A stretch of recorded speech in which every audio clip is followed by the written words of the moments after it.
Hey, folks. Good morning, good afternoon, good evening, wherever you're joining us from. And today we have a very, very special guest on this episode of the Rise Up Radio. Her name is Bo Vialle-Derksen. Bo, welcome to the Rise Up Radio. It's great to have you with us today. Thank you so much for inviting me, Ashley. It's great to be here. So, folks, if you don't know Bo, there are a quick couple of lines about her. So, she is a globally recognized expert on the future of work. She's actually the founder of Singular Edge, and she's focusing on people development as one of the core enablers of competitive advantage for companies. So, she's working very closely with organizations to shape people functions with practical ways to attract, develop, and retain a top talent. So, Bo, it would be wonderful if you can take our audience through your experience and journey a little bit before we dive into the topic, which is future of work and what's in store for organizations around it. Yeah, fantastic. Happy to do that, Ashish. And thank you for those kind words. Maybe to set the scene a little bit, because I've done various different things. I'll start with what I'm doing now, and then I'll give a little bit of background of how I got here. Yep. So currently, as you mentioned, I founded a consulting company called Singular Edge. We truly believe that people are the singular competitive advantage in an organization, and we need to do everything to put them in their power. That's why we founded the company. So that weaves into how people work together, that weaves into how work gets enabled, but also how we get the right mindsets and behaviors within our workforce. I have an affiliation with IE University and Nairobi Business University, where I teach their HR leadership programs, which is fascinating. We're working with the current cohort. We're actually seeing them tonight. It's around 30 individuals who are HR leaders and really bring their fresh perspectives on things that they run into, and we get to help them. So that's a wonderful thing that I spend some of my time on. And then I have an affiliation with Deloitte as an associate partner. And it's really powerful to see some of the things that are ideated being put into action with technology. So I'm very proud of that collaboration as well. And how did I get here? I feel very lucky because I think this is one of the most interesting topics to solve in our time.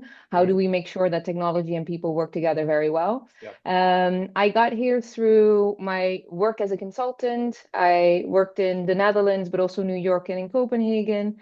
I moved into HR, saw firsthand how hard some of these roles are. Sometimes it's very easy to think of things on They look very paper, easy from the outside.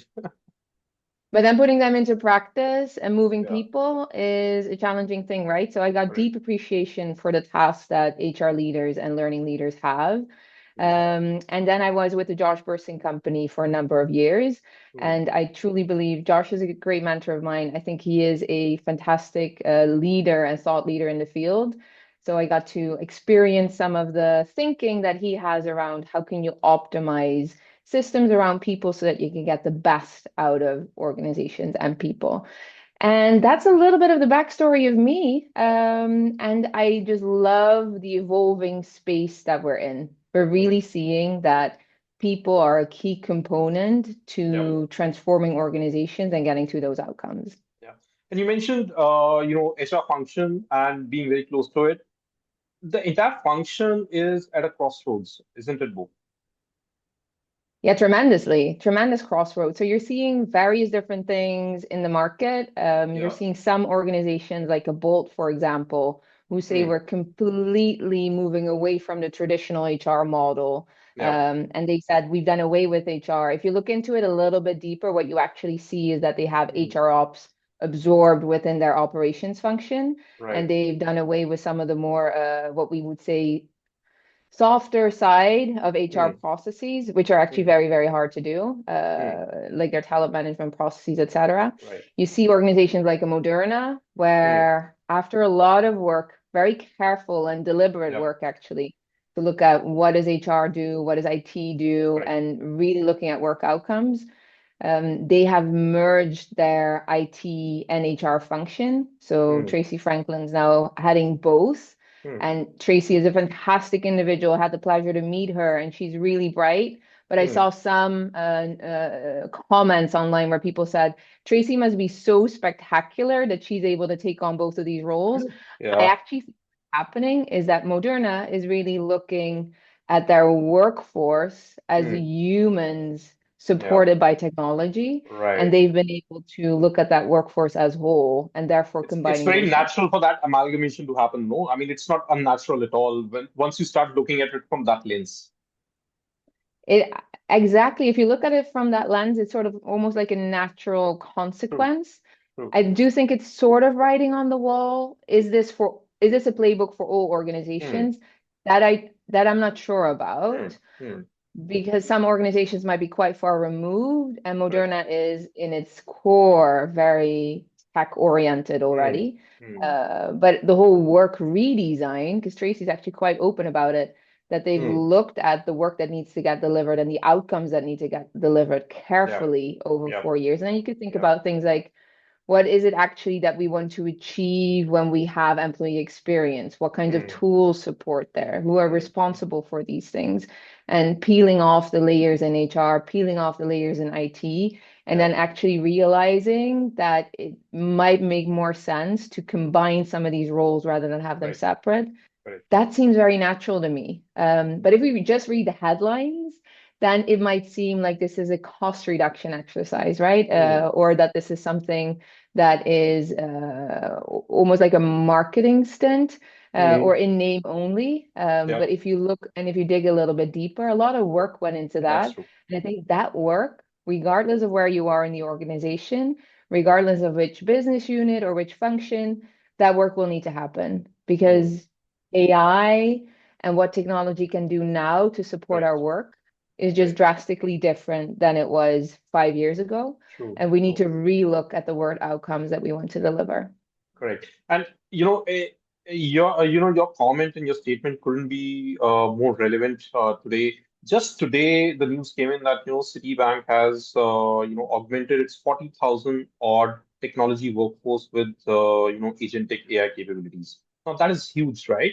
What is at the core of this transition of future of work, where the talent development function itself is going through a massive shift, or at least should go through a massive shift, right? What do you think is or have been the shortcomings in the past 10 years, and that organizations are now starting to realize and adopting tech as the core lever to probably stitch the silos which were existing earlier? Yes. And the way that, it's a super good question. The way that we've set up our organizations inherently creates some of those silos. So if we Yeah. think about IT, different from HR, different from legal, different from risk and compliance, different from your procurement Hmm. process or function, everyone has their own KPIs within the Right. organization. Everyone has their own certain value that they're looking to drive. And these values may not necessarily be aligned. So, Correct. in the way that we're set up as an organization, we're sometimes missing that systems thinking, where it Hmm. is what is the bigger initiative that we are working towards? What Hmm. is our shared vision, and how can we make sure that we are on the same page? I think our setup or the typical setup of a lot of organizations has definitely not helped.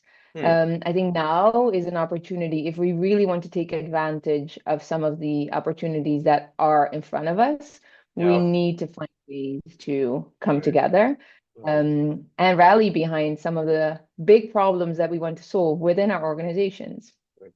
And so, typically I was having this discussion with another person just very recently, and we were dissecting the entire talent development landscape, right? And one of the core cornerstones of development in organizations has long standing been learning and development, right? But coming out of that conversation, I came to a conclusion that organizations are being scammed, out of this entire L&D promise, right? And it's roughly a $400 billion scam because that's the overall size of the spend on learning and development globally, right? It promises a great deal of organizational transformation, but has delivered only a fraction of what it promises. Do you see this gap in L&D versus what it needs to do versus what it actually does as a function? Yes. Oh, absolutely. And I think, and I love that we dive a little bit deeper into L&D. Like Hmm. I did my master's in educational sciences, And that's what you're and doing in I've IE as started to well, apply which that. is anything Yes, back. and this is a topic very near and dear to my heart. The whole premise around learning is not necessarily that you learn for the sake of learning, but Hmm. you learn for the sake of application. That's true. And somehow in its core, we It got has things not been. mixed up when we did like when we had L&D. Even in the way that we've named the function, right? Right, Learning right, and development, that's not necessarily the goal. You want to right, be able to learn as an organization and put that into practice. right. And then how we started measuring some of that learning was also a little bit arbitrary because we started looking at things like completion and learning Completion rates. hours. Yes. Correct. And of course, we had like the happy sheets. And I know it's a little bit old-fashioned to think like Kirkpatrick, what are the Hmm. different application levels? Yep. But there is something to say that how do you measure learning? And that should be beyond, again, a little bit of that systems thinking. Hmm. It should go well beyond the learning function. It should be measured in things like, are you able to reduce your time to market? Hmm. Are you able to show greater rates of collaboration? Hmm. How many new initiatives, products, solutions, services do you come up Yep. with? Yep. I was talking to the Chief Learning Officer, Brian Glazer of Google, a couple of Hmm. weeks ago. He was in Hmm. Stockholm. We were both invited to a lunch. Hmm. And the whole topic was how is AI transforming learning? And Hmm. he had great examples of how AI is Yeah. transforming learning, right? He was talking Hmm. about wearables and how Hmm. he was able to give people feedback whenever they Yep. had like a presentation on their pace, on their tone, on maybe how nervous they were. So Yep. he was able to get a lot of data to really support that learner in a different Hmm. way. And he was talking about how, as an organization, they had learned so much from their failures in AI, and now we're able Yep. to turn that around. So showing real resilience in some of that learning, which is super important. So he had so many great examples, but I had to ask him, like, Brian, what is now your one metric that you're Hmm. looking for to Hmm. measure the impact of your learning initiatives? Hmm. And what he said really surprised me, Hmm. but it made so much sense at the same Hmm. time.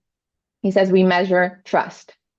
Oh, We wow. measure trust from the employees in their Wow. leaders, Hmm. trust in the content, Hmm. and trust from the managers in their Hmm. employees. Wow. Because at the root of it, that's the thing that is driving progress for us. Do we trust each other and do we Correct. collaborate? That's the outcome, right? At the end of the day, learning should translate into behavioral change and outcome, right? And you know what? When you were explaining this example, I was smiling because here you have an organization which is saying, hey, we have tried AI, we have done a lot, we have failed, and this is what we are doing now, and we've learned from that. And on the other side, you have a lot of other organizations who are still scared of dipping their feet into attempting to experiment with AI, right? So that's like chalk and cheese of a very, very different spectrum. Okay, but more on that later, right? So let's go deeper into this L&D rabbit hole, Bo, right? I think entirely as a function, when you start looking at learning, uh, in a sense, we need to reimagine corporate learning. I think that is the premise that we've already set, right? So that also means that the structure of the L&D organization itself is going to change, and there's going to be a lot of unlearning, learning, and relearning within the L&D, functional space first, so that they can actually create the right transformation for their organization. Yeah. And if we hone in on that reinvention of the learning function a little bit Hmm, more, hmm, I think there's two things sort of driving it. I think one is the pace of change. So hmm. if you see how AI and technology is evolving, Yep, there is a unprecedented pace of change. true. And we say that so often, right? Change has never been this fast, but will never be this slow ever again. A Gordon Moore quote that I love to use. It seemed very relevant when I used it last year, and when I used it in January this year, it seemed even more relevant, and it seems even more relevant now. The Correct. pace of change is only picking up, Yep. and somehow we have structured L&D in a way where you need to fully understand the problem so that you can come with a solution. Hmm, But many of the problems, and this is the other one, many of the problems are currently half baked or we don't know what the problem is that we're trying to solve. Because how we now design learning interventions is we do a learning needs analysis Yep. and we try different modes and then we Yep. figure out how we're going to deploy this learning and then we Yep. measure this learning. Yep. And from the time that you get an inkling that something needs to happen to the time that it's actually deployed can take months. Yep. And in And months, that's in opportunity current, lost, time lost, yes, everything lost, right? that it is because currently months is aeons, is light years Yeah, in AI absolutely. time. Right. So we need to find ways that we're able to do this faster. And before we In real even dive time, into that one, literally in there real is time, a no? real time, Yeah. yes. And for different elements, right? So if you have completely new learning or skills that you want to focus on to get a little bit deeper, those would still be elements where probably it makes sense that someone takes you through a Hmm. course. Hmm. And it might be virtual, it might be in person, it might be Hmm. blended, it Hmm. might be different form. But if you're learning new skills and capabilities, that will require like proper attention, proper design, Correct. very likely similar to the way that we've designed it before. Correct. Correct. But if you have a foundational skill and you Yeah. need to have support in the moment of need, Yeah. or you need to look something up, or you need to connect a few dots, Hmm. that's where we need what Josh Bersin used to call more like learning in the flow of work. Yeah. Yeah. Like, how do we enable that people have access to the right content when they need it? And these are for all of the unstructured problems Correct. that we will get a lot more of, and where we need to have the right data collection for on our side. Correct. Correct. And I often say what you now see with some of our clients is that learning in the moment of need, Hmm. together with formerly known as knowledge management, Yeah. is now something around building collective intelligence, Hmm. where everyone within the team, within the Shares. organization, Correct. can Hmm. tap into that Correct. foundational base of knowledge. Correct. Cool. So we know what needs to change, but why is the change not happening rapidly? There's a lot, I have some thoughts. I believe that in some organizations, change is happening. So Hmm. some organizations catch this, Hmm. fetch this, and Hmm. they are changing and they're evolving. Hmm. I think it's some organizations, because of legacy, it's Yeah. harder to change. Hmm. And if you look at the way that we've traditionally designed learning, a Yeah. lot of people were involved. There's quite a Correct. few organizations that actually have large L&D groups. And if you look at HR org charts, which I sometimes get to do, Hmm. you Hmm. quite often see a large pocket of professionals in recruitment because there's a Hmm. lot of like handoffs in recruitment.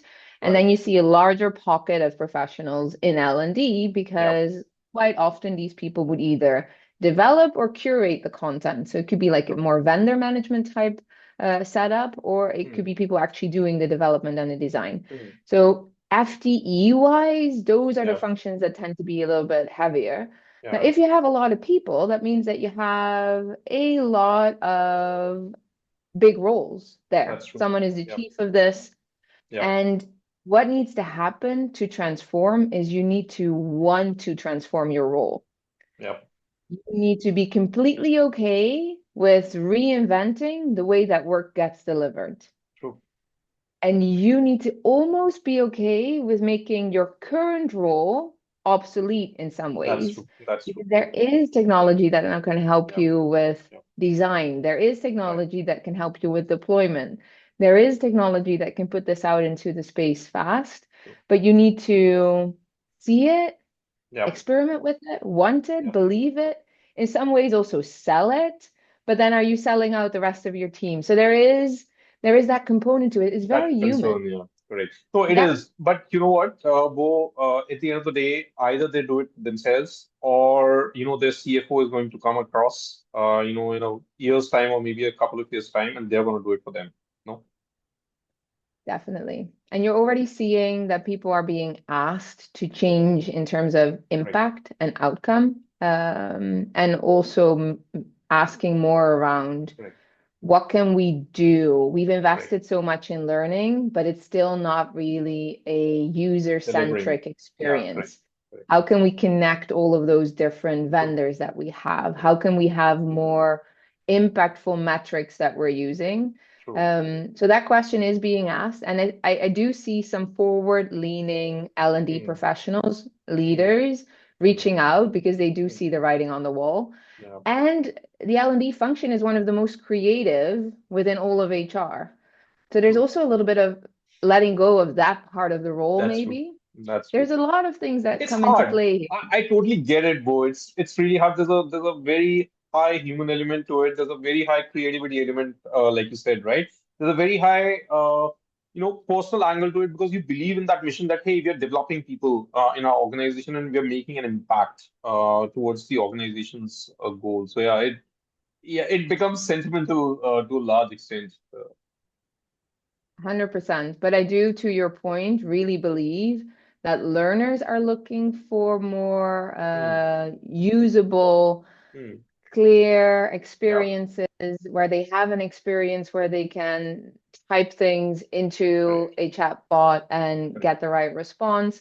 I think those expectations will continue to rise. Yeah, And we've spoken about the experience gap yeah. from as a client or a customer of an Hmm, organization and as an employee, sometimes you can have a different experience.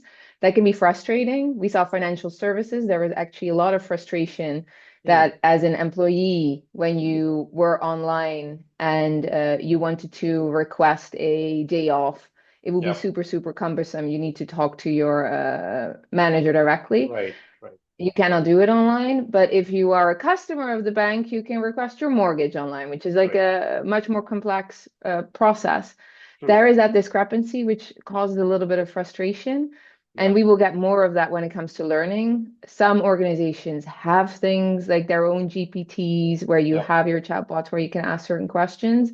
Some are experimenting with Copilot, and others are not yet, but then the pressure is on because people are finding their ways to those systems. Yeah. They are using it on the side, even if the company is not ready to implement. Yeah.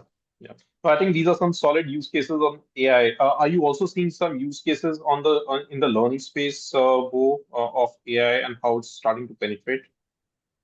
Yeah, I think the space where you can develop course content as a learner Hmm. is very interesting and very fascinating because Hmm. then you sort of take out completely the role of that instructional designer, Yeah. and you now say anyone within our organization can create content. And Right. we're very used to that creator economy. You see it on Yeah. Yeah. LinkedIn, you see it on Yeah. Instagram, you see it on TikTok. Hmm. And that's also influencing how people want to access learning and what type Hmm. of learning they are used to. Hmm. So that's very much a trend, that creator enablement, Hmm. and that our time span for looking at content Yeah. is getting much, much shorter. Correct. Uh, a couple of years ago, it was 2.5 minutes that we could watch a It's not video. even that. Right now, TikTok It's is not even second. Yeah. correct. No, So it needs absolutely. to be relevant, but our threshold, and this is, I think, very optimistic, because as learning professionals, we tend to set very high standards Hmm. for what learning should look like. Yeah. But as a consumer of learning, we're actually very okay if that Yeah. learning is a little bit more homemade, That's and true. actually ups that trust level too. So finding the SMEs within your organization who can talk about a topic trustworthily and putting that out there might Yeah. actually be much more impactful than having very like productions of webinars, Yeah. et cetera, where you have like fancy marketing folks around and Correct. camera that might not be needed anymore. So that's You're super good not news. needed at all. Cool, awesome. So, final words, Bo. What is your advice to the talent development practice leaders and the learning and development practice leaders in the space today? What should they do? How should they go about, future-proofing themselves and their organizations for the next 5 to 10 to 15 years? I love this question. Okay, let's do three. I am a very hopeful person, so I would encourage everyone to think about this as how is this going to improve the learning experience? How is this going to improve work? And how can we make more impact? Because I really think that with the right tools and mindset, we can do that. Hmm. Now, mindset is another thing. how can we lean in and embrace, Hmm. not only for ourselves, but also within our organization, that we have a culture of constant experimentation and that we are okay that we do not know certain things, but that we are all moving forward. Yeah, yeah, And that's going to be my last one. How do you collect conditions for experimentation and fail fast, fail often? Because correct. only when you start experimenting, you start learning, That's and true. then you can start applying. And it's all about application. That's where we True. started, and it kind of feels good to end there. There you go. Awesome. That's a very nice, perfect end, Bo. So thank you for being with us, Bo, today. I think I love this conversation. I think this topic is very, very close to my heart, and it looks like it's very close to your heart as well. And the very solid, transition that we're going forward with. So thank you so much for sharing your insights with our audience today. Absolutely, it was a pleasure. Thank you so much. Thank you. There you have it, folks. I hope you enjoyed this conversation with Bo today. Please feel free to reach out to her on LinkedIn. She's very approachable. We just reached out to her and she accepted our connection. So if you have any questions to her, please you reach out to her. Till I see you for the next episode of the Rise Up Radio. Please be safe and take care. Bye bye.